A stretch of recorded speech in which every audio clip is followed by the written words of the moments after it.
ఈ వీడియోలో మనం నిఫ్టీ ఆప్షన్స్ బేసిక్ గురించి తెలుసుకుందాం. ఆప్షన్లో 2 రకాలు ఉంటాయి.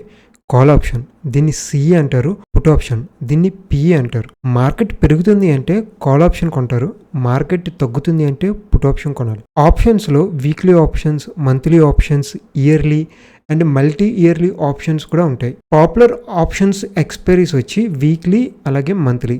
వీక్లీ నిఫ్టీ ఆప్షన్స్ వచ్చి ప్రతి వారం మంగళవారం రోజు అంటే ట్యూస్డే రోజు ఎక్స్పైరీ అవుతాయి.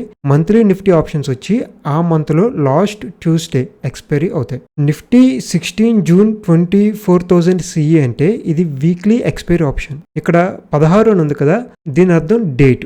ఆ డేట్న అది ఎక్స్పైరీ అవుతుంది.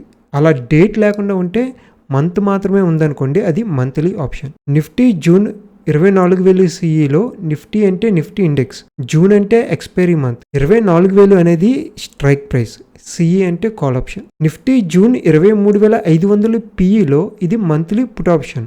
అలాగే నిఫ్టీ 16 జూన్ 23,500 పిఈ ఇది వీక్లీ పుట్ ఆప్షన్. ఎందుకంటే ఇక్కడ డేట్ చూడొచ్చు మీరు. ఆప్షన్ ట్రేడింగ్ చేయడానికి మనకి డీమ్యాట్ అకౌంట్ అయితే కావాలి.